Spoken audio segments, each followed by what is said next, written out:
السلام علیکم۔ آج ہم پاک 301 میں لیکچر نمبر 26 کو ڈسکس کریں گے اور ٹاپک ہے انڈسٹریل ڈیولپمنٹ۔ اس ٹاپک سے جو سب سے پہلا کوشچن آ سکتا ہے وہ ہے کہ what are the importance of industries, یہ جو کارخانے ہیں، انڈسٹری ہے، اس کے امپورٹنس، اہمیت کیا ہے۔ سب سے پہلے ہم کہہ سکتے ہیں کی ٹو اکنامک ڈیولپمنٹ، اسٹیٹ کی، ملک کی جو اکنامی ہے، معاشیت ہے، اس میں اگر ترقی کرنا چاہتے ہیں تو انڈسٹری لگانی ہوگی۔ دوسرا ہے کہ بیس فار ماڈرنائزیشن آف اسٹیٹ کو ماڈرن بنانے کے لیے انڈسٹریز ایک بنیادی رول پلے کرتی ہیں۔ اس کے علاوہ ہے کہ industrialization help in international standing of state, جتنی انڈسٹری زیادہ ہوں گی اتنا وہ اسٹیٹ جو ہے وہ انٹرنیشنل لیول پر اپنا پالیسی جو ہے وہ بنائے گا۔ چوتھا ہے industries and technology go together, جس کی پاس انڈسٹری زیادہ ہوں گی اس کی ٹیکنالوجی بھی اچھی ہوں، کیونکہ جو ٹیکنالوجیکل آئٹمز ہے وہ انڈسٹری کا ہی پروڈکٹ ہے، تو انڈسٹری ہوگی تو ٹیکنالوجی ہوگی۔ پانچواں ہے enhances trade and save foreign exchange, جتنی انڈسٹری زیادہ ہوں گی اتنا ہی تجارت زیادہ ہوگا، کیونکہ لوگ زیادہ درکار ہوں گے، میٹنگ زیادہ ہوں گے، اور لوگ جو ہیں وہ روزگار پہ زیادہ ہوں گے، تو اس لیے ٹریڈ جو ہے وہ زیادہ ہوگا، اور فارن ایکسچینج بھی زیادہ ہوگا، کیونکہ بڑی بڑی انڈسٹری ہوں گی وہ فارن لیول پہ بھی امپورٹ اور ایکسپورٹ کر سکتی ہوگی۔ اور 6 نمبر پہ ہے it also important for agriculture, اور انڈسٹریز زراعت کے لیے بھی اہم ہے، کیونکہ بہت زیادہ پروڈکٹ جو ہے انڈسٹری کے وہ ایگریکلچر کے لیے درکار ہوتی ہے، اور اس کے علاوہ ایگریکلچر کے بہت جو آؤٹ کم ہے وہ انڈسٹری کے لیے را مٹیریل کے طور پر کام کرتی ہیں۔ اور آخری نمبر پہ ہے ہیلپ ان پاورٹی ریڈکشن، اور جتنی انڈسٹری زیادہ ہوں گی اتنی غربت کم ہوگا، کیونکہ جو غربا ہیں وہ وہاں پہ روزگار کے طور پر کام کرے گی۔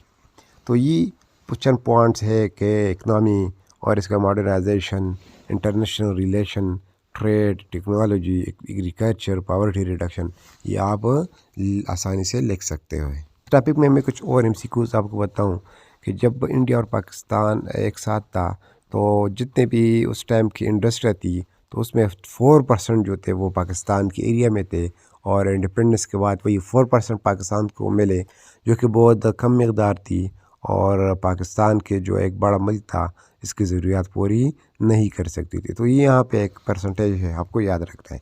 اس کے علاوہ یہ ایک ادارہ بنائی گئی جس کا نام تھا Pakistan industrial development corporation PIDC، جو کہ 1950 میں بنائی گئی تھی، اور اس کا کام تھا کہ نیو انڈسٹریز کو سیٹ اپ کرنا، ملک میں نئے انڈسٹری کو بنانا، اس ادارے کا کام تھا۔ تو یہاں پہ 3 چیزیں آپ کو یاد رکھنی ہے۔ ایک یہ شارٹ فارم ہے کہ آپ کو MCQ آ سکتا ہے کہ PIDC اسٹینڈ فار، تو آپ کو لکھنا ہوگا پاکستان انڈسٹریل ڈیولپمنٹ کارپوریشن۔ اس کے علاوہ اس کا ڈیٹ آپ کو یاد رکھنا ہے کہ کب یہ انسٹیٹیوشن بنائی گئی تھی اور اس کا کام کیا تھا، یہاں پہ اس لیے میں نے آپ کو 3 چیزیں مینشن کی ہیں۔ اور دوسرا ہے industrial development bank of Pakistan IDBP، جو کہ اوپر سے 11 سال بعد یعنی 1961 میں بنائی گئی تھی، اور اس کا کام تھا کہ پروویژن آف لون، لوگوں کو لون دینا، یہ ایک بینک ہے، تو اس کو لون دینا، اور وہ لون جو ہے وہ اسپیشلی انڈسٹریلائزیشن کے لیے استعمال ہوتا تھا، تو یہ بھی آپ کو یاد رکھنا ہے۔ اس کے علاوہ PICIC پاک industrial credit and investment corporation, تو اس ادارے کا کام تھا کہ انویسٹمنٹ کرنا اور لون پرووائڈ کرنا۔ اس کے علاوہ انویسٹمنٹ پروموشن بیورو، جو کہ 1959 میں بنائی گئی تھی، اور اس کا کام تھا فارن انویسٹمنٹ، آپ باہر بھی جو انڈسٹریز کے لیے ایکسپورٹ امپورٹ کا کام کرتے ہیں اس کے لیے بھی انویسٹمنٹ یہ ادارہ کر سکتی تھی۔ تو یہ 5 MCQs ہے جو کہ بہت زیادہ امپورٹنٹ ہے اس ٹاپک سے۔ اس کے علاوہ جو میجر انڈسٹریز بنی پاکستان کی آزادی سے بعد ہمارے PDF کی ڈیٹ تک، تو اس کو یہاں پہ مینشن کرتے ہیں۔ ٹیکسٹائل انڈسٹری تھی، شوگر، سیمنٹ، ویجیٹیبل، گھی، iron and steel, paper industry, machine and tools, defence industry, cottage industries, تو یہ انڈسٹریاں بنائی گئی تھی۔ تو آپ کو نام یاد رکھنا ہے، اگر کوشچن آئے میجر انڈسٹری لکھے تو آپ کو یہ لکھنا ہوگا۔ یہاں پہ جو پیپر انڈسٹری ہے اس کے بارے میں آپ کو یاد رکھنا ہے کہ یہ جو سب سے پہلے بنی تھی ایسٹ پاکستان میں بنی تھی، اور اس پاکستان ہم سے 1971 میں الگ ہوا، لہٰذا یہ انڈسٹریز ہم سے لاسٹ کر گئی۔ تو اس کے بعد جو ہے وہ مختلف جگہوں پر اس کی اسٹیشن لگائے گئے۔